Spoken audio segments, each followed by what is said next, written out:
Cuando pagas 1.000 euros por un perro no lo abandonas. Los perros no están bien tratados desde el punto de vista ni educativos ni del bienestar animal. Perros que no salen nada más que dar una vuelta a la manzana, perros que no corren, perros a los que no se les suelta, no son felices. Los lobos no sufren ansiedad por separación y los padres se van de la madriguera. A lo mejor se van en un momento dado a cazar y ellos no sufren ansiedad por separación. ¿Por qué? Porque tienen la madriguera. La claustrofobia es humana.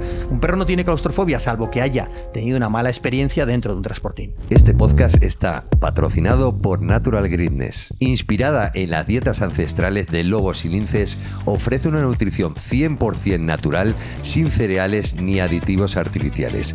Ingredientes de alta calidad, hipoalergénicos y funcionales para una alimentación saludable y equilibrada. Natural Greenness, recetas inspiradas en la naturaleza. Bienvenidos a Caminando Juntos, es el 5º episodio y tenemos a un invitado que me hace mucha ilusión tener aquí, que es Nacho Sierra, adiestrador, entrenador. Ahora nos vas a explicar un poco más, pero bueno, eres la verdad es que una de las personas que me quería que estuvieses aquí. Muchas gracias. Que además es una de las personas que más ha luchado por el tema animal, de los perros. Eso porque soy muy mayor. No, por eso he luchado tanto. No, pero ya más que por edad, es por la actitud que tienes y por las ganas de luchar que has tenido siempre y sigues teniendo, ¿no? Y todo lo que has podido ayudar en el avance de este mundo. Bueno, cuéntanos un poco más de ti. Bueno, pues como te decía, son tantos años, son 40 y no sé si 44, 45, dedicado al perro y a otros animales, pero fundamentalmente al perro, que ha sido siempre la línea animales salvajes. A seguir. Animales salvajes sí, tuve mi momento, mi época, pero realmente el perro siempre ha sido el hilo conductor, ¿no? Entonces, bueno, pues desde aquellos años 1978, en la que empecé sin medios, sin conocimientos, sin maestros, sin nada, y como autodidacta en el Parque del Retiro de Madrid. Nadie enseñaba. Pues ahí. Nadie enseñaba nada, ni había nadie. Entonces ya luego me marché a Alemania en los años 80 y pico, ahí ya empecé a aprender y luego ya seguí yendo a Alemania durante los años 90, año 2000 y luego, bueno, pues ha sido toda una vida dedicada al mundo del perro y sobre todo al deporte del IGP, ¿no? Al deporte canino. Claro, además que esa evolución y ese tiempo, ¿no? Cómo ha cambiado, ¿no? El tema del adiestramiento, ¿no? Que ha pasado, y sobre todo el concepto de los perros, ¿no? Que ha pasado mucho de ser animales de trabajo, sí, a perros de compañía y perros de que al final han pasado y han llegado a punto, ¿no? De humanizarse y de a lo mejor perder su sitio. No sé cómo ves tú cómo ha afectado y está afectando. Yo siempre digo que hemos pasado de tratarles como bestias a tratarles como niños. Sí. Y en ninguno de los dos casos es correcto. Exacto. Es decir, pero sí, hemos dado la vuelta por completo a la tortilla. Esto no tiene nada que ver. Entonces, había cosas de antes que eran buenas y hay cosas de ahora que son buenas, pero en regla general, o sea, como de regla general, podríamos hablar que la humanización del perro está en los niveles más extremos.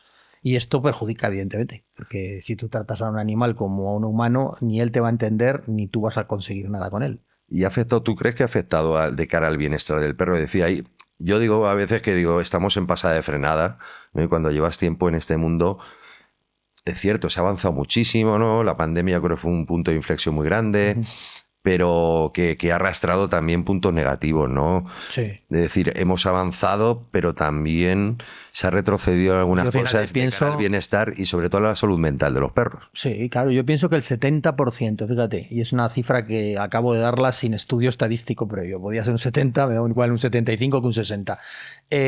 Los perros no están bien tratados desde el punto de vista ni educativos ni del bienestar animal. Es decir, perros que no salen nada más que dar una vuelta a la manzana en su casa, a hacer un pis en el pipicán, perros que no corren, perros a los que no se les suelta, muchas veces porque no vuelven o porque tienen miedo a que no puedan volver a la llamada.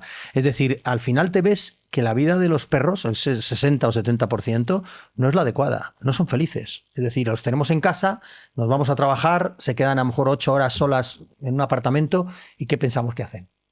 Leen, escuchan música, ¿qué hacen? Es decir, pues aburrirse, porque esa es la palabra a la que se ve sometido la mayoría de las veces los perros hoy en día, en el mundo en el que vivimos, donde la gente además no tiene tiempo para tenerlos. Claro. Entonces, esa es una clave fundamental. Es complicado al final compaginar la vida que tenemos hoy en día, ¿no? Claro. Estresante ya de por sí para nosotros y muchas veces se arrastra, ¿no? En cuestión de tú que llevas tanto tiempo de adiestramiento, lo que tú decías, empezaste en un momento, pues al principio que nadie enseñaba, o sea, te buscaba la vida, cualquier cosa, sí, ¿no? También te daba, ¿no? A mí en la peluquería era igual, o sea, hasta los botes los tapaban para que no viese lo que estás utilizando, de qué manera, ¿no? Pero bueno, al final eso te genera una forma de ser y una forma de comportarte frente al perro y frente a la vida. Pero ha avanzado mucho, ha cambiado brutalmente en cuestión del adiestramiento. Sí. Han empezado a salir, pues yo de siempre, al final un adiestrador, yo decía, un adiestrador. Alguien que, oye, que hay un problema con el perro de comportamiento, quiero enseñarle, pues un adiestrador. Ahora tenemos etólogos, hay psicólogos, hay un montón de variedades. ¿Cómo ves tú todas estas cosas? Porque al final digo, yo, desde mi experiencia y desde todo el tiempo, digo, es adiestrar, pero o educar, un educador canino. ¿Cómo ves todas estas variantes toda que serie de nombres, educadores, etólogos, adiestradores? Vamos a ver, hace tiempo esto estaba muy claro. La etología era la ciencia que estudiaba a los animales en su medio natural. Luego vino la etología experimental, digamos, en la que trasladaba ese animal salvaje a un medio controlado para poder controlar variables y hacer un experimento, ¿no? Un experimento de campo, no un estudio de campo. Esa será la etología actual y siempre ha sido en el contacto con el animal salvaje. ¿Qué pasó? Que los veterinarios querían también sacar en unas épocas de crisis, en la época del año 2008, la crisis económica, sí, pues había que sacar más cosas para que ellos tuvieran posibilidades de ampliar, ¿no? Claro. Entonces se empezaron a llamar ellos etólogos a través de, en la carrera de veterinaria, se estudia un año de etología y luego hay un máster online que creo que es a final de curso en el que se hace un etólogo, ¿no? En la carrera, por ejemplo, de psicología, yo he estudiado cerca de 9 o 10 asignaturas relacionadas con el mundo animal. No solamente psicología experimental, psicología del aprendizaje, etología. Hemos estudiado, es decir, hay una mayor formación, fíjate, en la carrera de psicología para poder luego entender y trabajar a un perro que en la carrera de veterinaria. Pero aún así el veterinario sigue teniendo un grado más de credibilidad que el adiestrador hoy en día. Y esto es falso, porque si tú tienes un niño que tiene problemas de estudios o tiene problemas de educación, no lo llevas al médico. Claro. Lo llevas al psicopedagogo, lo llevas al maestro, es decir, hay profesionales que están mucho más capacitados. Tú llevas al niño al médico cuando tiene una enfermedad, lo cual me parece muy bien que se lleve al perro al veterinario cuando se tiene una enfermedad. Que las enfermedades mentales en los perros no se curan incluso con farmacología. Es decir, yo en 40 y pico años que llevo, te puedo asegurar que no he visto que un perro, un problema de conducta, se le solucione única y exclusivamente a través de la medicación. Sí he podido utilizar algún tipo de medicación prescrita por un veterinario para yo emprender una modificación de conducta. Pero la medicación por sí misma no funciona. Entonces, estamos un poco perdidos porque el propietario de perro no sabe ¿qué voy a un etólogo? O que, si es que además la etología es una asignatura, es decir, la etología en principio no existe la carrera de etología. Existe la etología como una asignatura que tanto lo dan los adiestradores caninos en su formación, como lo dan los veterinarios en toda la carrera, los psicólogos, y fíjate, en biología no se da etología, que es curioso, ¿no? O sea que es un lío, pero realmente lo que la gente tiene que saber es que los problemas de educación, de conducta, deben ser trabajados por profesionales certificados, formados, como son los adiestradores, llámale también educadores, no hay problema. Y luego los problemas que sean de índole orgánica, obviamente hay que ir a los veterinarios, ¿no? Es que al final acaba afectando, yo creo, todas esas variantes que han salido, ¿no? Y bueno, ahora veremos más cosas, pero al final el perjudicado es el perro. Siempre. O sea, que es el que acaba pagando los platos rotos. Sí. Y toda esta... Es verdad que ha crecido, hay mucha más gente, pero yo creo que hay peor formación o gente peor formada que antes. Sí, porque hay mucha pseudociencia. Claro. Hay mucha pseudociencia, mucho papel escrito. Si tú te metes en internet y pones el perro piensa, te van a salir más artículos diciéndote que sí que menos diciéndote que no. Pero ¿qué pasa? Que lo que vende es pensar, decir que sí. Ser humanos, pensar que los perros piensan. ¿Por qué? Porque eso es lo que nos gusta oír, ¿no? Entonces nadie se pone a estudiar el por qué los perros tienen una incapacidad para el razonamiento abstracto, que es pensar, al fin y al cabo, ¿no? Pero tú te vas a encontrar muchos más artículos en internet relacionados a favor de eso que de lo otro. Estamos desinformados totalmente. Es decir, yo a mis alumnos, por ejemplo, cuando me dicen ¿qué podemos leer para ampliar? No leas nada. Antes había que leer para saber, ahora es mejor no leer. Hay que vivir, sentir y experimentar perros. Vete a limpiar cacas a una perrera. Ya verás lo que aprendes. Hay una cosa que a mí me pasó, que cuando empecé, evidentemente no había internet, había revistas, libros y ya está. Sí. No había más. Hoy en día hay muchísimo y dentro de tanto es muy difícil filtrar. Es decir, lo poco que había era bueno. Claro, ahora hay mucho. Si no tienes una referencia, difícil filtrar y no tienes referencias, no sabes discernir entre lo bueno, malo, regular. Y en eso al final la gente se pierde, abandona o llega a una formación en... Pues fíjate, Skinner, el padre del neoconductismo, podríamos decir que él tenía una frase que decía que yo escribo mis libros a raíz de mi experiencia y no de lo que pone en otros libros. Entonces yo me he apropiado esa frase para mi último libro, el de modificación de conducta. Que lo tenemos aquí, que es, ese es. Técnicas de modificación de conducta, de Nacho Sierra. Y que es ya una es la séptima edición. Séptima edición. Bueno, pues en este libro no hay bibliografía. Es decir, yo lo que hago es, hay datos, esos datos están cotejados y está puesto el autor o la fuente donde aparece ese dato. Es decir, si yo hablo que el perro tiene un 3% de neocórtex, yo no lo he medido, obviamente, pero sí ha habido otros que lo han medido, entonces pongo de dónde procede el dato. Pero lo que es todo el compendio del libro está basado en mi experiencia y luego adaptada a la teoría que ya existe. Entonces yo creo que esa es la mejor forma de aprender. Claro. Es el contacto primero con los perros, el contacto, la prueba de error. La vida diaria, el ensayo y error, exacto, lo que tú dices. Y al final tú vas a leer un libro y vas a poder saber si lo que te está poniendo el libro es una perogrullada o simplemente es una cosa científica, ¿no? Y también vas a poder discriminar entre lo que se debe hacer de una forma y lo que se debe hacer de otra.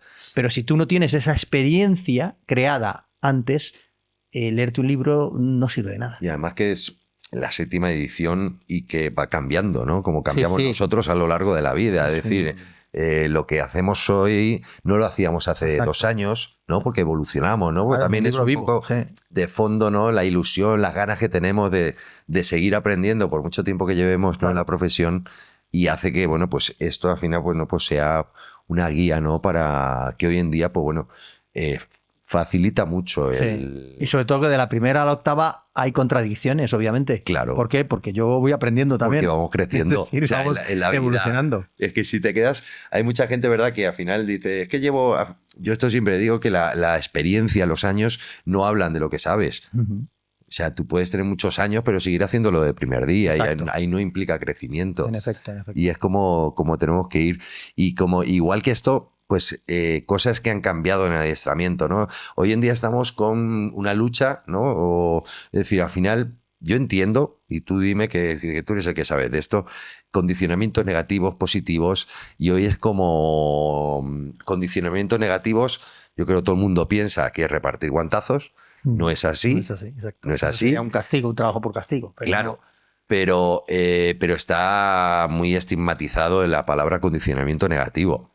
No sé cómo ves tú el tema. Vamos a ver, esto es muy sencillo. Mira, hay una ley en psicología que dice, cuando la fuerza del instinto de una conducta a modificar es superior al valor de la recompensa que tú puedas ofrecer a cambio, un trabajo en positivo te va a fracasar siempre. Es decir, cuando un perro se quiere comer un gato, pero se lo quiere comer, no que le persiga un poquito, no que le mire o que corra un poco. No. De estos que sabemos que van a por el gato y aunque el gato les haga frente, ellos van a meter la cabeza y si pueden matarlo, lo van a matar. Cuando la fuerza del instinto es tan fuerte, tú no vas a encontrar un estímulo positivo nunca que neutralice esa conducta. Pero claro, estamos hablando de modificación de conducta. En cambio, en la construcción de las conductas, lo que es la educación, ahí sí que el uso del estímulo negativo se reduce bastante. ¿Por qué? Porque si tú construyes bien a un perro desde su base, no vas a necesitar en el futuro utilizar estímulos negativos. O vas a necesitar muy pocos. En el caso de la modificación de conducta, ¿qué pasa? Que el perro ya llega con un problema. Y ese problema, en muchos casos, tiene que ser tratado a través del reforzamiento negativo, que no es lo mismo que el castigo. En el castigo tú al animal digamos que le das un estímulo negativo sin la posibilidad de poder escapar de él. En el reforzamiento negativo, que puede ser por escape o por evitación, el animal da la respuesta correcta para escapar o evitar el estímulo negativo. Bien, eso la gente lo confunde y en muchos casos esos procedimientos dan un muy buen resultado. Yo, por ejemplo, ahora estoy llevando a cabo un sistema que se llama sistema de bloqueo y doble positivo, en la que combina el reforzador positivo con el reforzador negativo. El reforzador negativo bloquea la conducta, es decir, bloquea lo que el perro no debe hacer, y el reforzador positivo alivia y al mismo tiempo da alegría a la conducta final, porque el perro sabe cuál es la salida que debe realizar para obtener ese estado emocional de alegría. Esto, dicho así teóricamente, parece complejo, pero en la práctica, que es como se debe hacer todo, es cuando tú tienes un perro delante y estás trabajando esto, ves los resultados, y estamos obteniendo resultados muy buenos en problemas de perros reactivos, agresivos, en problemas de perros reales, claro. No un perro que tiene un problemita, no, estamos hablando de perros con problemas gordos. El tema está sobre todo en el conocimiento del perro en concreto que vayamos a trabajar y utilizar las herramientas, es decir, condicionamientos positivos y negativos en función de lo que tenemos delante, ¿no? Por eso, hasta un tironcito claro. de una correa, hay perros que no necesitan, son perros que van solos, ¿no? Pero sobre todo, yo creo que viene de saber lo que tenemos, el perro que tenemos, ¿no? Claro, y sobre todo este tipo de perros que tú dices que con nada no es necesario aplicar ningún tipo de estímulo negativo realmente. Este tipo de perros son lo contrario a lo que decíamos antes. Son claro. perros cuya fuerza del instinto es tan baja que el valor de la recompensa que tú vas a utilizar o del reforzador que vas a utilizar en su modificación de conducta está por encima. Entonces, si la conducta está aquí y el reforzador positivo está aquí, este reforzador sí va a funcionar. El problema es cuando la fuerza de la conducta está aquí y el reforzador positivo se queda aquí. No va a funcionar porque no tiene fuerza suficiente para llegar a la modificación de esa conducta, ¿no? A mí me pasa en la peluquería, igual pues se puso, al final hay un punto de moda o de buenismo, ¿no? Del positivo. Sí. Que en la peluquería pasa igual. Las peluquerías caninas es positivo y luego aquí me vienen perros que no quiere hacer nadie. Y digo, es que los perros no tienen culpa de que nadie les quiere hacer por carácter, porque me ha venido un perro con 15 años sedado toda la vida y ya no lo querían sedar y nadie lo hacía y era un nudo entero. ¿Qué hago? No, claro. Alguien tiene que hacer si esos perros hubieran llegado de cachorritos con pues dos o tres... ese perro estaba como unas no tendría ningún problema. Exacto. Vale. Entonces, bueno, pues al final es complicado, también es un movimiento social que viene detrás pero bueno, espero que estamos en ese punto pasada frenada que decíamos antes, ¿no? El tema de bienestar mental en los perros, ¿no? Todo lo que hablábamos antes que ha aumentado muchísimo la ansiedad, el estrés en los perros y sobre todo en los entornos urbanos, ¿no? Ahí, ¿crees que al final, bueno, todo culpa nuestra? Está claro. Absolutamente, ¿no? Incluso el adiestramiento vuestro, la parte de psicología que hablaba, yo creo que mucha psicología es hacia el dueño. Pues el 90% es trabajo del dueño, de cambiar el... ¿Cómo se puede gestionar ese tema de ansiedad, estrés que sufren tanto, pues fíjate, tanto los perros y las personas? Pero si te das cuenta, los lobos no sufren ansiedad por separación. Los cachorritos de lobo no sufren ansiedad por separación. Y los padres se van de la madriguera. Es decir, la madre sale de la madriguera, a lo mejor se va en un momento dado a cazar y ellos no sufren ansiedad por separación. ¿Por qué? Porque tienen la madriguera. Entonces, lo que la mayoría de los problemas de ansiedad por soledad y separación, que hay muchísimos, nosotros todos los meses tratamos este tipo de perros, los queramos nosotros, dándole al perro una situación que no es de perro. Es decir, dejar a un perro solo, a lo mejor en una casa, es un mundo tan grande a su alrededor donde el animal no se siente refugiado, no se siente seguro. Y entonces, como no se siente seguro, empieza la ansiedad a base de ladridos, micciones, destrucción, etc., etc. Si tú a ese perro le proporcionas lo que llamamos el efecto madriguera, es inducirle a ese comportamiento natural de dormir dentro de un hueco, de una cueva, de un pequeño agujero. Esto a nosotros, claro, a los seres humanos nos produce angustia. ¿Por qué? Primero porque tenemos imaginación, nos produce claustrofobia. El perro no, el perro es su referencia. Dormir dentro de un sitio donde las paredes le den seguridad. Claro. Y donde esto le proporcione. Bueno, pues, ¿qué pasa? Que esto la gente no lo sabe, a la gente la angustia, lo humanizan y entonces llega el perro al año de edad ladrando, destruyendo y es cuando te llaman. Entonces, nosotros tenemos que volver a reconducir esa situación hacia ese llamado efecto madriguera. Que para algunos, pues, ¿cómo vas a meter a un animal dentro de una jaula? Pues sí, se le mete para luego poderle abrir la jaula y dejársela sola.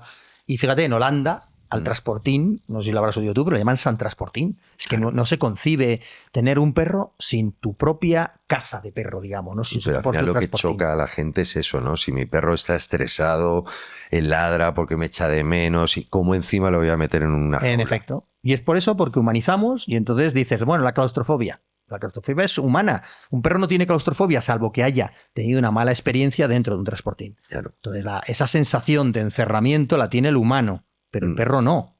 El perro es una conducta natural de estar metido en un hueco donde le proporciona seguridad. Y eso, lógicamente, hay que positivizarlo, porque si a un perro lo encierras, él va a querer salir. No consiste en encerrarle de golpe, consiste en ir poco a poco aumentando los tiempos de permanencia dentro de un transportín hasta poder conseguir dejarlo abierto.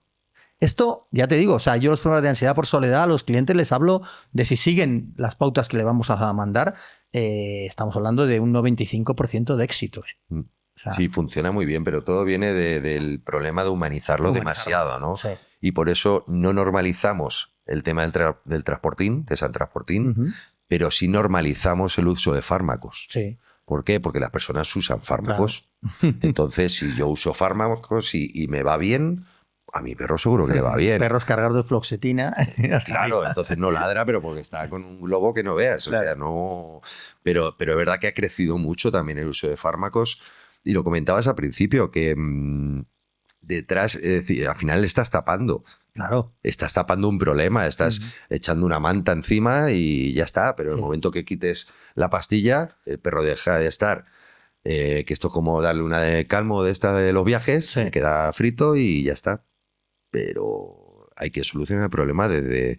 Claro, de la base no vas a estar medicando al perro toda su vida. Claro. Entonces, o sea, lo de los fármacos, no sé, me decías que se puede utilizar, es una herramienta, pero no es una solución. Claro, por ejemplo, un perro que tiene muchísima ansiedad, a lo mejor te ayudas de un fármaco que le reduce los niveles de ansiedad, pero que paulatinamente tú se lo vas eliminando hasta conseguir trabajar con ese perro sin necesidad de que el fármaco esté presente.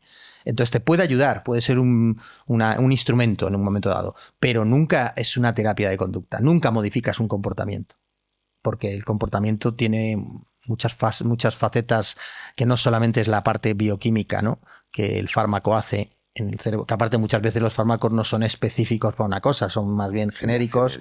Y bueno, pues no dan los resultados que queremos. Y luego no hay un psiquiatra detrás. Un psiquiatra detrás ni el perro te lo cuenta. Ni te cuenta el perro lo que le pasa, ni lo que sientes en esos momentos. Y muchas veces esto viene con soluciones como lo que ahora está emergente, ¿no?, las guarderías. Claro. Pero mira, las guarderías tienen su... A mí esto de que dejes al perro en un sitio donde te le hagan hacer ejercicio por la mañana y tal, bueno, pues es un mal necesario. Mejor va a estar el perro en una guardería corriendo y atendido y que le eduquen y que haga muchas cosas a que esté metido en un apartamento aburrido. Claro. Y luego lo de sacarle, porque es que de verdad que a mí me llama la atención, y fíjate que yo vivo en Villanueva la Cañada, que es un pueblo de Madrid, ¿no?, que es más bien residencial. Y dices, bueno, allí la mayoría de las casas tienen chalet, tienen algo de jardín. Bueno, pues aún así no lo sacan a la calle. No lo sacan. Es decir, o dan una vuelta a la manzana. ¿Qué vida es para el perro? Cada vez se tiende más a no sacar perros en los pequeños. Sí. Mucha gente, un pequeño que me han dicho que no lo necesita. Bandeja, claro. Se acostumbra a hacer pis en una bandeja. Claro. Como el gato al final. Sí, pero el perro claro, por naturaleza necesita otras cosas, ¿no? Y acaba con problemas y con... Sí, además si te das cuenta, y esto los que hacemos deporte de canino nos damos cuenta, la mayoría de los perros, digamos, que hacen deportes, y cuando hablo de deportes caninos hablo de IGP, Mondiorin, Agility, me da igual, el deporte.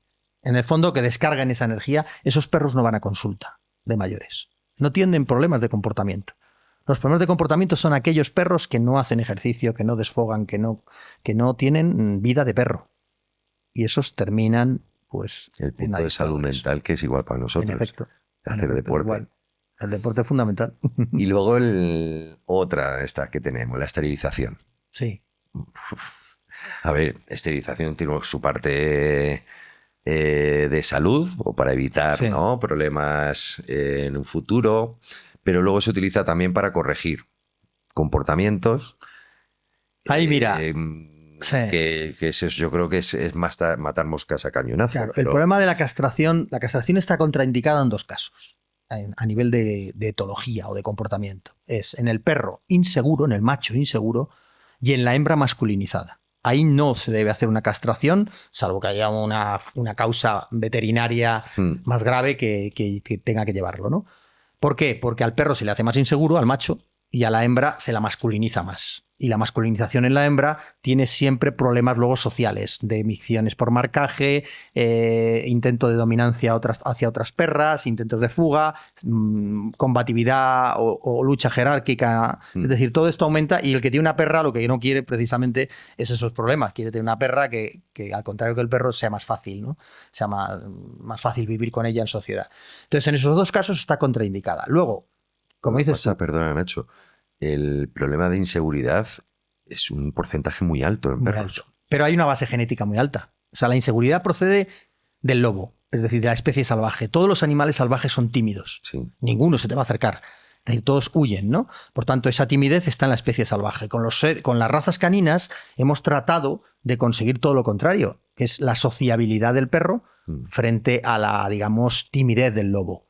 Y hemos conseguido que un porcentaje muy grande, sobre todo en muchas razas caninas, se comporten así, es decir, excesivamente sociables y familiares. Vale, hay muchas líneas genéticas en muchas razas caninas que esto lo llevan todavía como lastre, porque no olvidemos que la timidez es un gen dominante. Lo cual, si tú cruzas un perro tímido con una perra que no lo es, la proporción de timidez va a ser alta. Y hasta eliminar la timidez en una línea genética pueden tardar muchos años y a lo mejor no eliminarla porque han seguido introduciendo individuos inseguros o tímidos. ¿Qué pasa? Que como es un gen dominante, se presenta con mucha facilidad. Y hay razas caninas cuyo porcentaje de timidez es altísimo. Yo te pongo un ejemplo, el perro de aguas. Y luego te dicen muchos criadores, no, es que la raza es así. No, perdón. La raza no es, ninguna raza tiene por qué ser tímida, ninguna. Porque son perros, no son lobos. Por lo tanto, ninguna raza tiene que ser tímida. Si es tímida es porque la selección genética que se ha hecho de esa raza no ha sido la correcta. Sí, al final hay la mala praxis que Claro. hay en... Pincher miniaturas, por ejemplo, también te encuentras. Fíjate, yo tengo una chihuahua. Chihuahuas que inseguros. Bueno, pues mi chihuahua no es segura. Mi chihuahua se va con todo el mundo. Claro. Es una perra que hace cine. Es una perra que... ¿Por qué? Porque yo la seleccioné previamente. Claro. Busqué un criador adecuado, busqué a los padres, miré a los hermanos y vi si existía un gen o una conducta, digamos, de inseguridad. Y no la había. Y dije, de aquí quiero uno. Y luego elegí la que me pareció mejor de la camada, ¿no? Es que esto es fundamental a la hora de elegir un perro. Y esto a mucha gente Sobre todo saber a quién estás comprando. Claro. Fundamental. Eso la gente no entiende. Puedes comprar a traficante de perros sí, o en efecto, a un criador. Pero un criador implica muchas cosas, implica toda esa... Exacto. Y que dice, es que es muy caro. Realmente el trabajo que tiene detrás no es dinero. No, algunos te puedo asegurar que pierden dinero. Y los mejores criadores... Lo tienen como hobby. Exacto. Los mejores criadores, si te has dado cuenta, son criadores a que ahora les llaman ocasionales. Porque son criadores que crían de vez en cuando, no tienen más de dos hembras, 2 camadas al año, como mucho, y se esmeran en su crianza, pero en todas las razas caninas. Luego están los macro criaderos, granjas, digamos, donde allí es imposible que la selección sea la adecuada. Entonces, claro, dices, yo es que no me gasto 1.000 euros en un perro. Bueno, pues si no te gastas 1.000 euros en un perro, no vas a tener posiblemente el perro que tú quieres seleccionado. Otra cosa es que vayas a un albergue y tras un test de carácter hecho por un profesional ajeno a esa adopción, puedas elegir el perro perfecto para ti. También es otra opción, ¿no? Pero está claro que si quieres un perro de raza, hay que pagarlo. ¿Por qué? Porque la selección cuesta dinero. Exacto. Y tenerlo bien a los perros y implica muchas cosas, y sus pruebas, y sus analíticas, y su alimentación buena, es decir, todo. Sí. Y ese conocimiento genéticas. Exacto, y ese conocimiento de selección a nivel genético y de evolución de la raza. Es decir, que al final criadores que lo que están enamorados de la raza. Exacto. Y hacen crecer esa raza, ¿no? Luego así pasa que cuando se pone de moda una raza, pues se la cepillan. Sí. El perro de agua le ha pasado. Sí, ya, sí, se sí, lo han sí. cargado. Cada 10 años se pone de moda y los perros que se ponen En de su moda. momento pasó que tú has trabajado mucho con pastor alemán Sí, y se lo también. cepillaron. Y el Malinois actualmente, El Malí encontrar un Mali equilibrado ahora mismo es complicado. Te tienes que ir a líneas seleccionadas y bien seleccionadas porque se puso de moda. Es decir, Mira, vamos a cambiar un poco de tercio. Ha habido la ley de protección animal, con muchas historias que han afectado negativamente, pero en el mundo de adiestramiento os ha tocado bastante. Yo tengo mucho conocido en el mundo de adiestramiento y muchos que se plantean hasta dejar, porque aprietan por muchos lados. ¿Cómo ves tú hasta qué punto ha afectado negativamente la ley de protección animal? pues mira, esto tiene un principio y fíjate, a mí me llamaron para esa reunión de expertos. A la primera reunión fui y ya no nos volvieron a llamar. Luego nos llamaron para otra reunión ya del Instituto Nacional de Cualificaciones Profesionales. Ahí sí que estuve yendo y formamos un tipo de lo que debe ser la formación de un adiestrador. Pero yendo a la parte de lo que nos afecta a los adiestradores, el uso de las herramientas es donde aquí tenemos grandes problemas, ¿vale? Es decir, yo entiendo que un collar de impulsos o que entiendo que un cordino o que un collar determinado no pueda estar a la venta para cualquier persona.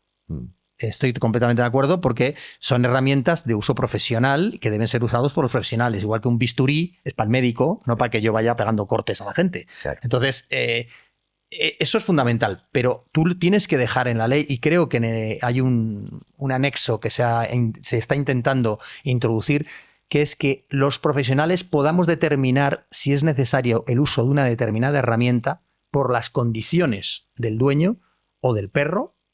Y entonces firmamos, digamos, un documento en el que ese animal puede llevar un determinado instrumento.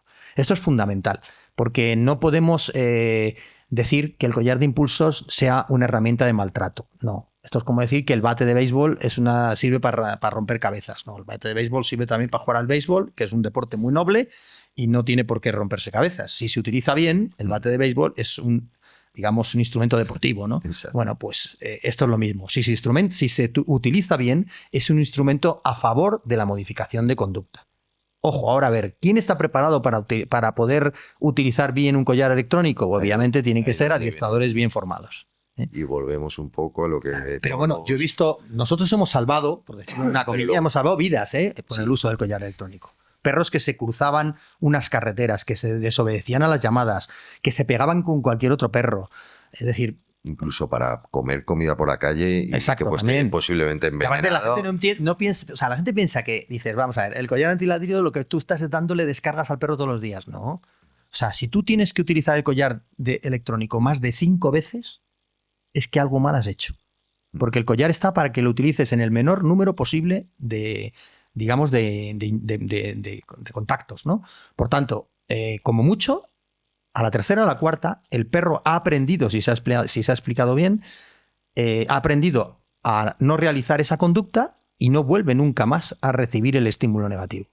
Por tanto, no es que el perro le sometas a un estímulo constante para toda su vida, pero la gente no se informa. La gente se informa de la divulgación comercial, de lo fácil, de los animalistas, de Internet, y entonces, claro, al final el desconocimiento es grande. Punto, ¿no? El animalistas. Sí, bueno. Ha hecho mucho daño. Mucho. Y está haciendo muchísimo daño, ¿no? Al mundo animal. Sí, en general, ya no hablamos de los perros, pero el mundo animal en general, el tema animalista está haciendo muchísimo daño. Sí.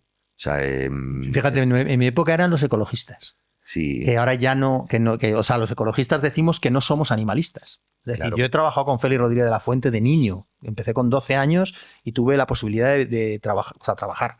Estar con él mientras que él trabajaba, ¿no? Sí. Y estar con él y participar también en campañas de protección de la naturaleza.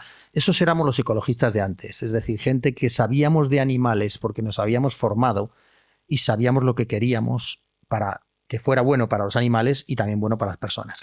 Hoy el animalismo es una filosofía de vida basada muchas veces en problemas emocionales. O sea, en no poder tener un contacto con el ser humano, lo tengo con un animal a un nivel extremo, ¿no? es decir, defiendo ya al animal por encima de mi especie. Ningún animal va a proteger a otra especie más que a la suya. Y nosotros la única forma de conseguir proteger a las otras especies es protegiéndonos a nosotros mismos. Si no nos protegemos a nosotros, el elefante no va a proteger las áreas que destruye. Es decir, todo esto tiene un equilibrio. Y ese equilibrio se ha perdido. Y entonces han entrado las emociones y hay seres humanos a los que las emociones pues, se han perdido, se han ido hacia un lugar extremo donde ni el animal le entiende, ni el animal está mejor, y yo creo que hasta ni ellos están mejor. Yo creo que al final también la sociedad tal cual está hoy en día, con tantos problemas a nivel mental, de situaciones complicadas para las personas, se les ha metido, se ha volcado mucho de más y una responsabilidad en los animales Sí. que no es su espacio, no es su obligación. Ellos son perros, son gatos, son el animal que sea, punto. Claro. Pero no son solucionadores de todo eso. No. Y al final estamos perjudicándoles, yo creo, metiéndoles en un lugar que no les corresponde. Exactamente es así. Es decir, el animal está desubicado porque lo hemos metido en un mundo humano en donde ellos no entienden nada y no te digo solo los animales domésticos, los perros, también los animales salvajes. Sí. Es decir, la caza, no. Bueno, pues la caza es muchas veces necesaria. Sí. La caza sostenible, ¿no? Exacto, La caza controlada. equilibrada, no estamos hablando del furtivismo ni nada. Y gracias al hombre, porque siempre se echa al hombre la culpa de la desaparición de muchas especies, pero gracias al hombre existen muchas especies que se habrían extinguido si no fuera por el hombre. Es decir, hay animales, por ejemplo, que existen en zoológicos como el león del Atlas, que existe gracias a que alguien lo ha conservado, porque ya se ha extinguido en la naturaleza, ¿no? Y el tigre de Bengala se habría extinguido de la naturaleza si no hubiera sido porque el hombre ha creado una protección. Ya estaría extinguido, porque el hindú no quiere al tigre al lado de su casa. Por tanto, si existen todavía tigres, es porque hay una protección por parte del ser humano, ¿no? Entonces, el equilibrio es la base. Y el equilibrio es lo que... El humano es el que entra en sus territorios, invadimos todo, claro. Y a partir de ahí, para una convivencia, tiene que haber ciertas regulaciones. Claro. Porque si Fíjate no, los jabalíes ahora, como estamos. Es decir, zonas invadidas. ¿Y quién los caza? Sí, por ejemplo, en la Comunidad de Madrid prácticamente no hay lobos porque algunos hay dispersos en Guadarrama y no han llegado a Torrelodones. Es decir, sí. ¿quién controla esa población de jabalíes? ¿Quién? Si no hay depredadores para ellos. No, por tanto, tiene que ser el hombre el único que controle cuando aumente. Y se te cruza un corzo, claro, un jabalí con el coche y te ha matado. O las enfermedades que pueden producir derivadas, como la tuberculosis o otras enfermedades que pueden ser transmisibles al ser humano, el que haya excesiva población de un determinado animal, ¿no? Y luego lo que decía en tema de animales salvajes, los zoos. Los zoos, yo veo un punto necesario, ¿verdad? Que tiene una línea y una previsión, creo, que como los estancos, o sea, tienen caducidad. Sí. Lo que es cierto es que tenemos un problema también de tráfico de animales que tienen que estar en algún sitio, no son reinsertables en la vida salvaje. Es decir, tienen que estar en algún lugar, ¿no? Sí. Pero como espectáculo, no sé cómo lo ves, pero yo creo que tiene los días contados, no sé. ¿Te refieres a qué? ¿Al circo? A los zoos. A los bueno, zoos. Los circos ya, olvídate. Pues no, los zoos. Ha pasado, sí que ha pasado mejor. Los zoos están pasando ya. ¿Pero por qué? Porque es muy difícil mantener un animal salvaje en las condiciones que debe. ¿Vale? Entonces, claro, al final te reduces a tener un tipo de especies que sí se pueden adaptar a una vida en un zoo. Lo cual ahora estamos transformando a reservas naturales donde puedes visitar a los animales más o menos, pues un tipo Cabarce, ¿no? Por ejemplo, donde puedes visitar a los animales más bien libres, otra forma, ¿no? Sí, estamos evolucionando en eso, pero también no hay que olvidarnos de una cosa. Los niños de mi generación, de los años 60, aprendimos a querer a los animales viéndolos, tocándolos. Y eso solo se conseguía entonces en los circos, en los zoos, que podía haber algo de tenerlos cerca, ¿no? Y eso, si no, a un niño, ¿qué le vas a hacer? ¿Que vea los documentales de la 2? Un niño no se traga los documentales de la 2. ¿Cómo creas esa afición en el niño a que tenga ese amor por los animales o esa? pues es muy difícil hoy en día si no le permites al niño el acercamiento hacia el mundo animal. Y ese acercamiento tiene que ser el contacto, ¿no? Las granjas, escuelas, donde tiene que haber un contacto, claro. Si no, al final... El movimiento que decías, ecologistas, era muy distinto al de hoy en día. Está O sea, claro. Félix Rodríguez de la Fuente, es que lo que cambió fue gigantesco. Claro. O sea, generó un tsunami Sí, sí. en el mundo animal. Nos acercó el mundo animal Es decir, hizo a la pantalla. unas generaciones Exacto. que... Y fíjate que enamorado del todo mundo estaba animal. manipulado prácticamente. Porque yo era testigo. Sí, Es que decir, luego le atizaron por todos lados. no, pero que me parece bien. Pero que todo lo que tú quieras, pero al final perdemos el foco, yo creo. ¿Qué provocó ese hombre? Claro, pero es que decían, está manipulado. Sí, claro, es que el que una cámara sea capaz de captar el momento en el que un águila Claro. coge a un animal en un determinado sitio, eso tiene que estar preparado, no hay más narices. Tienes que no, tener un águila cetrera una que lo temporada lanzas, tarda es decir, 20 años. claro, pues si no, estarías ahí grabando y grabando y no saldría mejor. Claro. Por lo cual todo realmente estaba preparado para que el espectador lo pudiera ver, pero eran cosas que ocurrían en la naturaleza, pero que él provocaba para que ocurrieran delante de una cámara, ¿no? Y eso es la grandeza de Félix, ¿no? Y que hizo que todos nos pusiéramos delante de un televisor.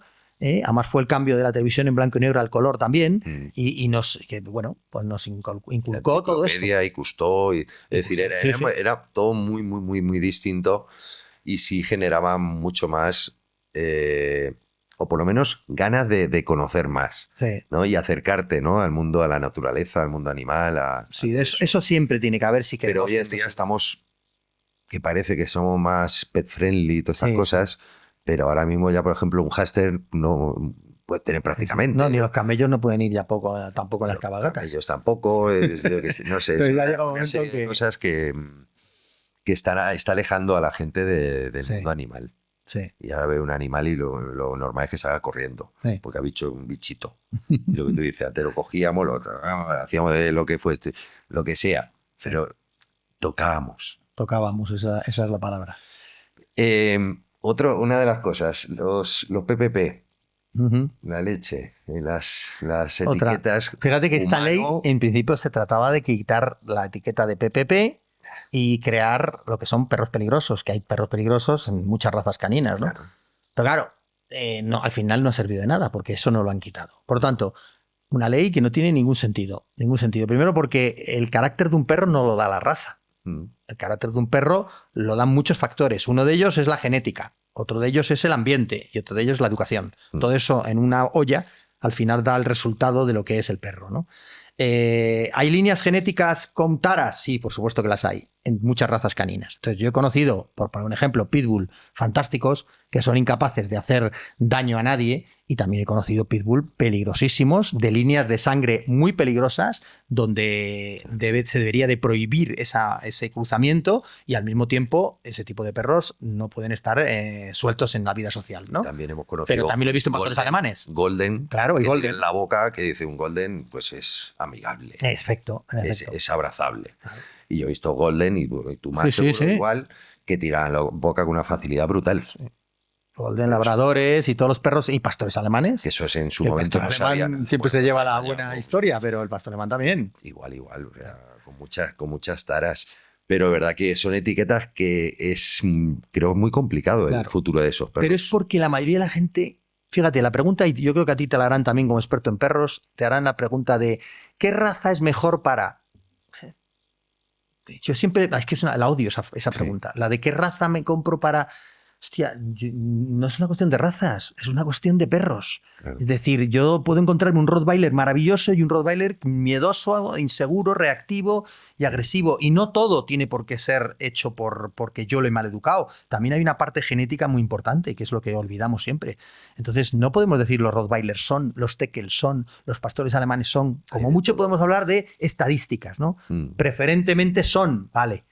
Pero nunca son, porque yo he visto dentro de una raza ejemplares que no se parecen unos a los otros, pero sí la gente sigue con la raza, ¿no? La raza, como si... Pues esto igual que viene un mestizo y dice, ¿y tú de qué crees que es mezcla? Sí, ¿Qué también. raza? Digo, mira, yo tengo uno que es chucho de pura raza con pedigrí, porque el padre es chucho, madre es chucho, sí. O sea, son perros. Sí, está claro. Sí, ¿de qué raza es? Igual que el adiestramiento de la peluquería, digo, es perro y pelo, ¿qué forma vamos a dar? Sí. ¿Qué más me da Claro. la raza? Sí, sí, sí, sí. Y aparte que piensan que es de raza y de otra raza, y a lo mejor son un mil leches con otro mil leches, lo Exacto. cual al Y final... ya no te digo nada ahora con todos los doodle, Claro. que los caniches yo creo que están escondidos porque se los cepilla todo el mundo. O sea, porque hay de golden con caniche, que labrador con caniche, Sí. cocker con caniche. O sea, es Sí, tremendo. sí, sí. El, hay en los perros. En los perros de protectoras Ujú. hay muchas problemáticas que al final, bueno, pues acaban con vosotros y acabáis ahí entrando, ¿no? Incluso, bueno, tú colaboras y Con Dojo City, con Ángel Dr. Félix, City, sí. con Ángel, que estuvo aquí. Pero es muy complicado. Es decir, el tema del abandono es un problemón muy grande, que va peor. Pero es un problemón también la selección de la gente, perros que vienen con traumas por lo que han vivido, que es brutal en muchos casos. ¿Cómo ves la mejor manera? Claro, hay un trabajo, hay protectoras que lo hacen, otras pues no tienen medios, que hacen un trabajo previo para tratar de reconducir al perro antes de llegar a una familia. Em, ¿Tú crees que llega un momento que hay perros que no tienen solución? Sí, hay un momento en el que hay determinados perros que no tienen solución. Pocos, pero los hay. Y esos perros pues tienen que estar ingresados en un centro especial donde los sepan manejar porque no pueden estar en contacto social ni se puede estar adoptando porque son peligrosos para la sociedad. Bien, pero esos son los menos. Luego hay muchos perros que llegan. A mí, yo, por ejemplo, trabajo con Dog City en concreto porque allí se trabajan perros. Es decir, a mí los albergues donde hay gente que quiere mucho a los animales me parece muy bien, pero no me sirven. A mí me sirve la gente que quiere a los animales, pero al mismo tiempo tienen Trabaja con conocimiento ellos. y trabajan con ellos. Entonces, en Dog City lo hacen. Entonces, se ve como hay perros que entran en unas situaciones, bueno, difíciles y salen adoptables. ¿Adoptables para todo el mundo? A lo mejor no. A lo mejor son adoptables para una determinada persona. Entonces, hay que saber de ver a qué persona le puedes dar un determinado perro. No a todo el mundo le puedes dar ese perro. Hay gente que sin experiencia no puede coger Claro, muchos perros. claro, hay muchos perros que no. Entonces, pero en cambio puedes ir a un albergue y hay perros fáciles, hay perros que... Y entonces hay que saberlos entregar. Entonces, si prevalece el querer dar rápido una adopción, pues vamos a ir mal. Si la adopción se hace bien, tranquila, estudiando bien al propietario y estudiando bien al perro que vamos a entregarle y ver si eso funciona, pues la adopción será correcta. Y fíjate, un dato, la mayoría de los problemas de abandono se producen en perros con problemas de conducta y en camadas no deseadas. Es decir, perros regalados. Esto que te dice uno del pueblo que ha tenido una camada y te dice, venga, que te regalo un cachorrito y tú, bueno, pues venga, dámelo, tal. Ahí es donde se produce el mayor número de abandonos, según la Fundación Affinity, que ha hecho un estudio. Y luego también en los perros con problemas de comportamiento, donde la gente no aguanta ese problema, no tiene a lo mejor incluso hasta dinero para pagar un adiestrador que se lo solucione o no quiere, y al final, bueno, pues un energúmeno va y suelta al animal en el campo o donde sea. Además, si te fijas, perros de raza, a ver, Perros de raza hay pocos. muy poco. Claro. Es decir, en las protectoras no hay. O sea, No. Y los hay que hay algunos son que te dice, bueno, más o menos... es un schnauzer, y lo ves Sí. el perro y dice, Sí. un tío abuelo a lo mejor. Pues tiene Claro, una pero esa es la barba, desgracia, que cuando pagas 1.000 euros por un perro no lo abandonas. Así exacto. somos de crueles Sí. los seres humanos. Sí. Hemos pagado 1.000 y ya por eso no lo abandonamos. Como nos lo dan regalado, pues no bueno, pica. claro. No pica y al final acaban abandonados, se acaban, pues eso. Sí, por eso yo el eslogan de no, ¿cómo es? No compres, adopta. No, Sí. compra o adopta. Claro, es que esa es una de las cosas. ¿No? El tema criadores, protectoras. Yo no estoy en contra ni de protectoras, por supuesto, pero de los criadores que realmente trabajan bien, Claro. yo no estoy en contra. Yo No, estoy no, en claro. contra de los traficantes de perros, Perfecto. de toda esa gentuza que lo que hace es utilizarlos pues como una herramienta. Sí, y Punto, que siempre ¿no? hay chollos detrás de eso, porque hay que ver que la mayoría de las veces detrás de estos traficantes que dices tú sale el chollo, ¿no? Yo qué sé, un bulldog inglés por 300 euros. ¿Quién te va a vender Claro, un tiran bulldog por tierra y inglés al final con condiciones? tratan casi como delincuentes a los que no son delincuentes, porque les cobran una pasta Sí. y porque lo ven como que se están aprovechando de los animales y haciendo tal y no sé qué. Pero en cuanto... Ha dicho un poco, ¿no? Pero comprar o adoptar. O sea, no es siempre una de las dos opciones, ¿no? Depende mucho también de lo que que quieras. busques. Claro, yo siempre digo, si tú quieres un perro de compañía, solo para compañía, y no tienes ninguna preferencia racial, pues en la adopción puedes encontrar, si eliges bien, el perro adecuado. Pero si quieres un especialista en determinadas tareas, Claro. o te gusta la raza porque te gusta, porque estéticamente te gusta, bueno, pues entonces tienes que ir a comprar. Y para comprar no puedes escatimar el precio. Es decir, es buscar un buen criador que controle lo que hemos dicho antes, toda esa selección de quitarle todo tipo de posibilidades de enfermedades genéticas, todo lo que tiene que tener un perro y pagar lo que el criador te marque, ¿no? Porque ese criador, bueno, ha invertido mucho tiempo, dinero y mucho esfuerzo por conseguir esas camadas, ¿no? Por tanto, yo creo que es una elección. O adoptas o compras. No es una cosa o la otra. Sí, pero que la gente por lo menos no se meta ahí en líos que no debe, que al final es una pena. A mí todo esto está por un camino que perdemos el foco, totalmente perdemos el foco con los perros. Los perros son perros. Sí. Y no pasa nada. Decir, es que el tratarles como perros. Si hay perros que yo a algún cliente digo, si un día me echan de casa, yo me voy con vosotros. Si el perro vive como Dios. Sí. Eso es un hotel. Claro. Vamos yo en peluquería los arneses los odio, ¿no? Porque destrozan el pelo, tal. En el adiestramiento. En el adiestramiento estamos de moda. Es que yo a Julius no le conozco personalmente, pero de verdad que no. No, pues mira, hay un solo arnés, porque el arnés tradicional es un instrumento de tiro. Está hecho para que el perro tire y de esa forma, al tirar, no tira de cuello, tira de pecho, tira mejor y con mayor facilidad de respiración. Bien. Esos arneses no sirven para adiestrar. Si te gustan porque son muy bonitos, se los pones y ya está. Para que tire más. En efecto. Pero no sirven. Luego hay un tipo de arnés de anilla delantera, que este sí que lo tiene Ricardo, de Julius lo tiene. Ese de anilla delantera es en algún tipo de perros funciona bastante bien. Si se lo pones pronto, cuando es cachorro, a partir del gira cuando pegas el tirón.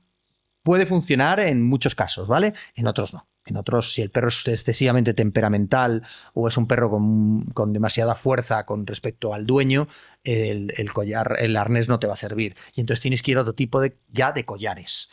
Esta moda de que es que el cuello del perro sufre, vamos a ver, llevamos ¿cuántos años de historia el perro y el hombre? 10.000 años, ¿no? Y yo creo que la primera conducta que hizo el hombre con un perro es ponerle una cuerda y engancharlo. ¿No? Bueno, pues llevaremos 10.000 años adiestrando al perro. Sí. Bueno, pues ahora descubrimos en el 2024 o 2023 descubrimos que el collar es malo y es nocivo, ¿no? Es todo ridículo. Es todo ridículo. De repente veo un mastín con un arnés, digo, sí, claro. Que no se arranque el perro. Sí. Que no se arranque. No, como se arranque vas volando. Volando sin hombro y partido por la mitad. Claro. Entonces hay collares de todo tipo, hay unos collares ahora que se llaman los Star Mark que tienen como son de resina y tienen unas protuberancias interiores tipo punta, donde el dueño puede hacer, digamos, menos fuerza, pero dando mayor impulso. Porque es de lo que se trata. Mira, yo ahora mismo estoy con una clienta que tiene una fibromialgia y tiene una pastora alemán muy fuerte. Bueno, la mujer no tiene fuerza para tirar de ella. Pues evidentemente la llevaba con arnés, la había tirado al suelo y tal. La estamos trabajando con un collar de este tipo y está encantada. Porque ella puede, con la mínima fuerza que puede hacer, puede contener a su perra. Claro. Entonces todo esto hay que vivirlo, esto hay que verlo y esto hay que saber. Al final, bueno, ya parte de un nombre complicado, collar de ahogo, de estrangulamiento. Sí. Pero que realmente tiene esos nombres, ¿no? Pero collar de castigo. Collar de castigo y el de los pinchos. Sí. Pero el collar de estrangulamiento, el uso no es estrangulando. No, claro. Son con golpe seco, sonido y golpe seco. Y el de castigo pincha. Y el otro, pues no. Romas, exacto. O sea pero claro, es que esa es otra, el instrumento. Tú dices, un collar de castigo, de los llamados de castigo, que no castigan. Yo le llamo collar de fuerza. Sí. Un collar de fuerza de digamos, marca alemana. Sí. Estamos hablando de 35 euros el collar. Ese mismo collar chino te puede costar 6 euros.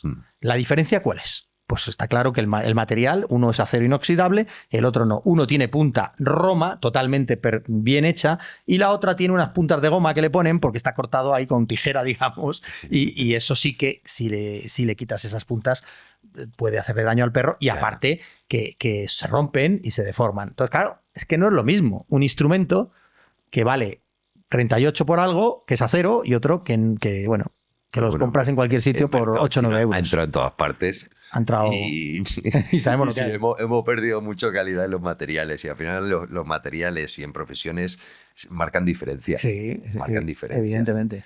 El tema de los petardos, de las fiestas. Mira, una de mis perras, o sea, tiembla, que se pone fatal, pero hay perros que son problemáticos, perros mayores, cardiópatas, perros que salen disparados y atropello, es decir, cosas que yo digo, en estos tiempos, ¿qué necesidad tenemos de todas estas cosas, ¿no? A mí me fastidian mucho los petardos. A mí me revienta. Pero es que a mí también, ¿eh? Sí, ya no son al perro, a mí. Sí. O sea, es como las fiestas estas. Pero díselo eso a los valencianos. Sí, pero yo creo que deberíamos avanzar un poco, ¿no? Las fiestas con los toros, todas estas cosas. Ponerles ahí los cuernos fuegos, ardiendo, ¿no? Digo, bueno, tirarle al agua, yo qué sé, estas cosas que dice, vamos, evolucionamos en todo o no. Sí, ahí nos hemos quedado. Sobre todo ahí, ya una vez que está, porque esto no lo vamos a eliminar en 2 días, evidentemente, pero ¿cómo hacer con los perros en esos casos? Mira, nosotros los escucha de todo, no la abrace porque le está... ¿Qué quieres que explote el perro? Vamos a ver, ¿Qué haces? El perro, cuando tiene miedo al petardo, hay una base genética previa de hipersensibilidad, que eso no lo vas a mover porque viene en su base, y luego al mismo tiempo ha habido un condicionamiento negativo. Todo esto se genera o bien una sensibilización o un condicionamiento negativo.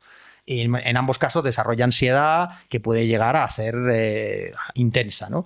Nosotros lo que tratamos de hacer es enseñarle al perro el efecto madriguera y que el perro tenga la posibilidad de cobijarse en un lugar, en un espacio más tranquilo. No le abrimos la puerta para abrazarle, porque eso, aunque la emoción no se puede reforzar, sí se refuerza la conducta derivada de una emoción. Es decir, si tú tiendes a ir hacia tu dueño, te rescata en esa situación y te abraza, y cuando el perro no esté su dueño, ese perro no va a saber qué hacer. Claro. Lo cual va a entrar en un punto de no salida, no hay salida.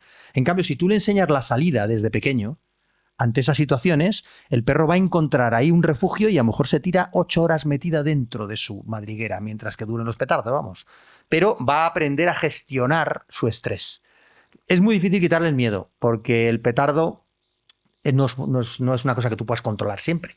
Tú puedes estar en un tratamiento de quitarle el miedo a los petardos y al día siguiente va uno, lanza un petardo y ya te han fastidiado todo el tratamiento. Pues no es controlable. Por eso es difícil quitarle a un perro el miedo a las tormentas, el miedo a los petardos. ¿Por qué? Porque tú no puedes predecir cuándo va a venir un petardo o cuándo va a venir una tormenta. Entonces, si pudieras predecir y decir, tengo 4 meses para eliminar esto, haríamos un trabajo de sensibilización sistemática hasta conseguir que el perro dejase de tener respuesta negativa hacia estos estímulos. Pero como esto no lo puedes controlar, normalmente lo único que te queda es proporcionarle al perro las herramientas para que él pueda gestionar el estrés sin necesidad de que tú estés presente. San Transportín. San Transportín. San Transportín.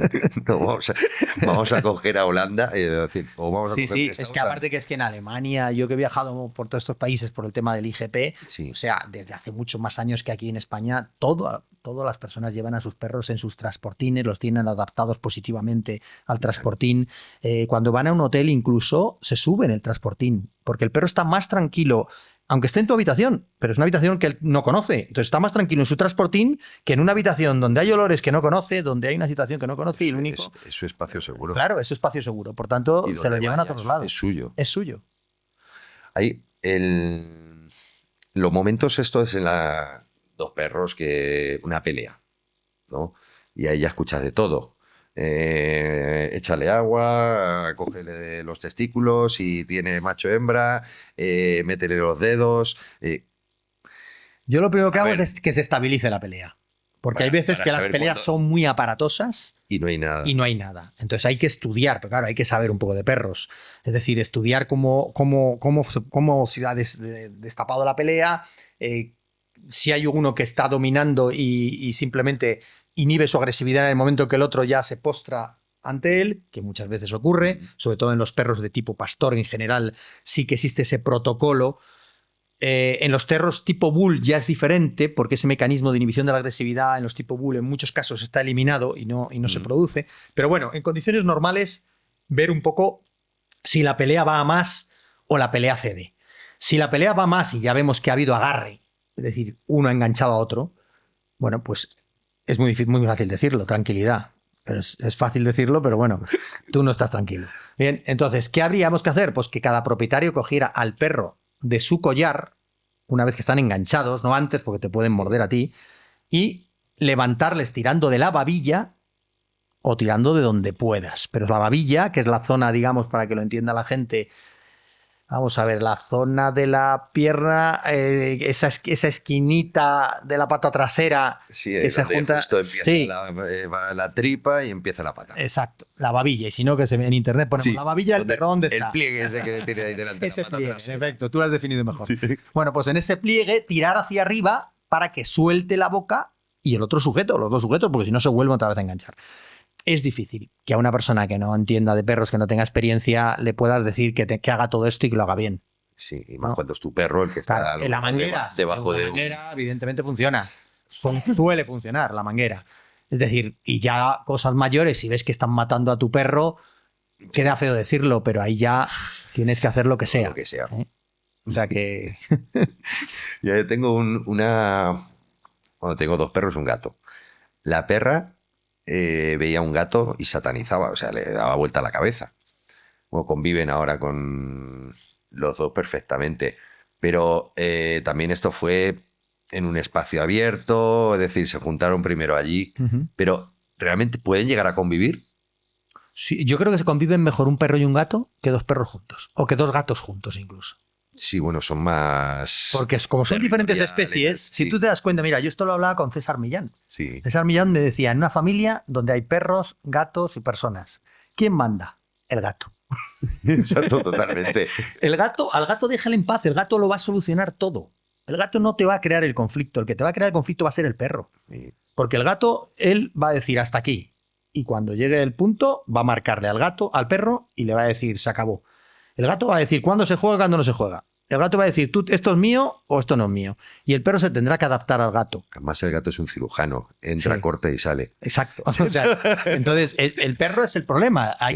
Yo siempre digo que cuando tengo un cliente que tiene problemas con el perro y el gato, lo que trato es de matar el instinto de defensa del gato, es decir, eliminar el instinto de defensa del gato sobre el perro y eliminar el instinto de depredación del perro sobre el gato. Entonces, son dos instintos diferentes. Uno es, déjame en paz. Eso, déjame en paz, pero te pego un zarpazo. Eso es lo que hay que eliminar. Y en el otro, ahí, voy a por ti porque te mueves.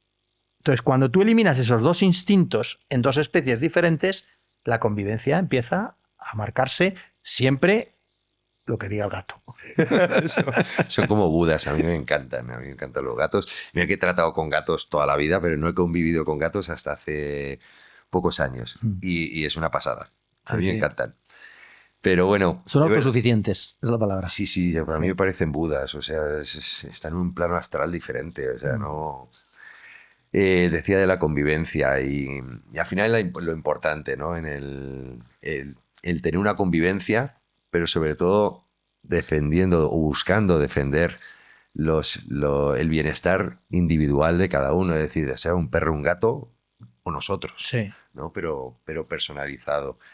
Y ya para terminar, lo que quieras decirnos de cara a que esto mejore, que sigamos luchando como... Pues porque mira, queda mucho. Yo pesar del cambio que fundamentalmente se lo digo a todo el mundo, es decir, para saber de perros hay que estar en contacto con ellos. Y aunque al principio no entendamos el porqué de las cosas, el estar en contacto con ellos te va a llevar al poder luego leer cosas que te van a dar la respuesta teórica de lo que has visto. Pero al revés no funciona. Entonces, si tú lees libros, y hoy en día, como hemos dicho, leer en internet o leer libros puede ser hasta peligroso, nunca vas a poder tener una conciencia real de lo que es un perro. Entonces, primero, siéntelos, experimentalos, vívelos, diviértete y pregúntate. y después encontrarás en los libros las respuestas a tus preguntas, pero las preguntas que tú ya has vivido. Yo creo que es la forma de aprender sobre animales y no fiarnos de toda esta cantidad de pseudociencias, buenismo, animalismo malentendido y todo esto que está haciendo tanto daño tanto al perro como a la sociedad, ¿no? A ver si volvemos un poco a la madriguera nosotros. Hay que volver al efecto madriguera. Empezar a ver menos, tocar más, sí. Y a partir de ahí, pues bueno, sentir y vivir y permitirse equivocarse. Claro que que no sí. pasa nada. Eso es importante. Pues Nacho, de verdad, muchísimas gracias. Gracias a ti. Un placer tenerte. Igualmente, Nada, espero que este programa siga mucho tiempo. Esperemos que sí, y si no, pues nosotros vamos a seguir luchando como siempre. Claro que sí. Que es lo que nos gusta. Muchas gracias, Nacho. Gracias a ti.